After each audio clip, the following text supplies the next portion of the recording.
Impact Family, impacting the world through healthy family. Shalom, sahabat Impact Family yang terkasih. Saudara-saudara, apakah saudara mau memimpin atau mau dipimpin? Yang mana yang lebih enak?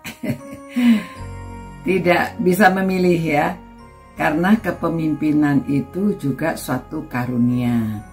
Nah, kita di dalam tubuh Kristus ya, ada yang jadi pemimpin, ada yang jadi pendengar, ada yang jadi peserta atau anak buah, jadi follower ya.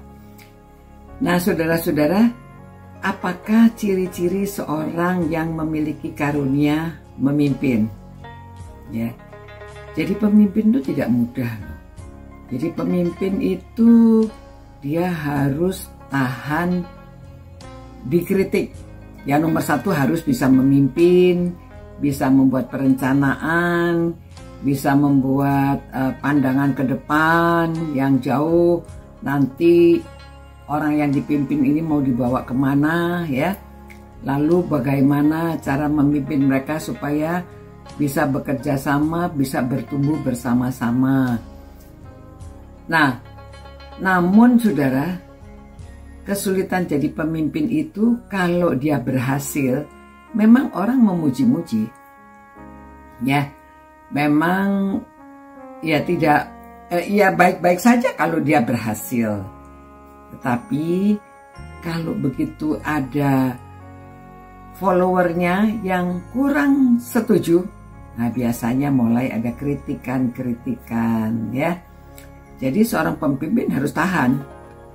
Tapi kalau di dalam Roma 12 ayat 8 dikatakan, jikalau karuniamu memimpin, memimpinlah dengan rajin. Ya. Jadi itu rajinnya bagaimana saudara? Sudah jadi pemimpin masih harus rajin.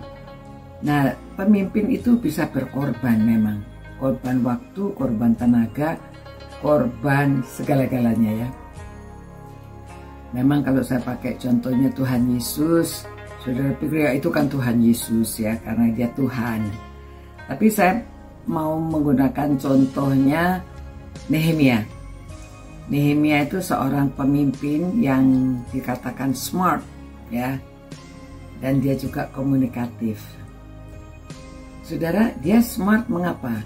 Karena dia pertama, dia takut akan Tuhan. Jadi di dalam buku Nehemia, kitab Nehemia, saudara baca, pertama dia suka berdoa.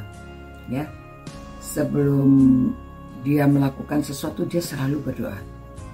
Nah, sesudah dia berdoa, dia mau minta izin kepada raja supaya dia boleh pulang karena Yerusalemnya hancur. Nah, dia pakai strategi. Bagaimana caranya bertemu? Jadi seorang pemimpin itu harus juga seorang perencana. Membuat rencana. Saya rindu mau membangun Yerusalem.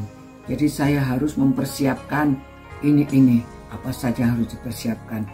Nanti kalau sampai di sana dia mesti bagaimana? Belum dapat izin dia.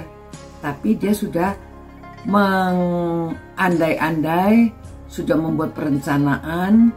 Dan kalau sudah berdoa, ya Tuhan Yesus mengatakan ya, kalau sudah berdoa, ya anggap saja saudara itu sudah menerimanya.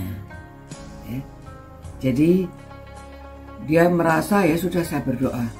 Nanti kalau dia tidak pesimis, nanti kalau tidak diizinkan bagaimana?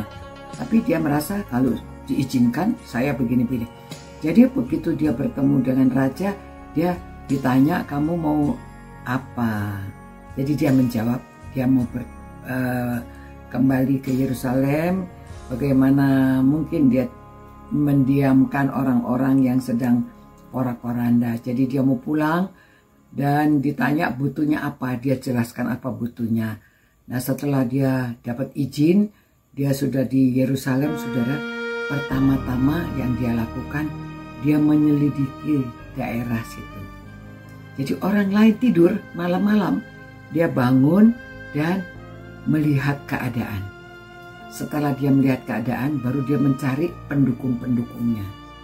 Nah, setelah didukung, dia mulai bekerja.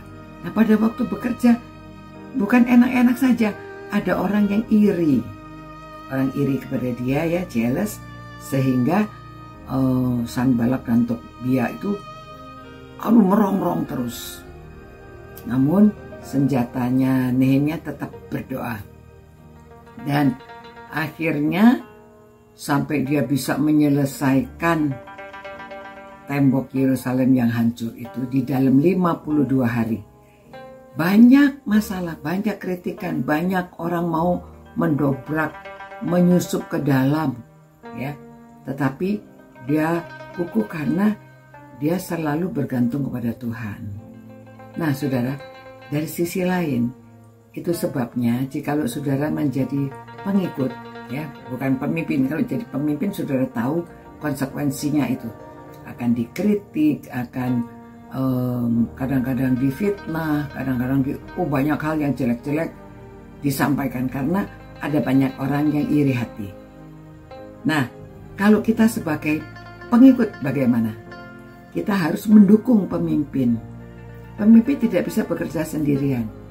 Dia harus didukung, ya.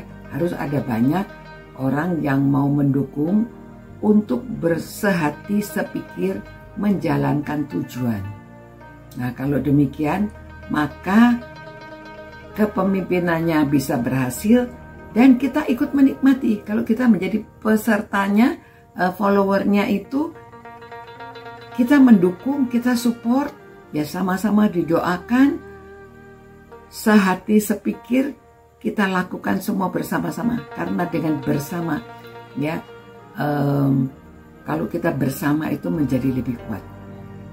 Jadi itu sebabnya tidak bisa pemimpin sendirian, tidak bisa apa-apa.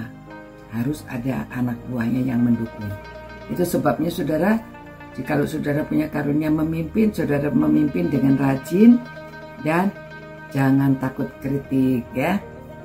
Maju terus, harus tough, harus dapat menyampaikan pemikirannya supaya orang-orang bisa mendukung.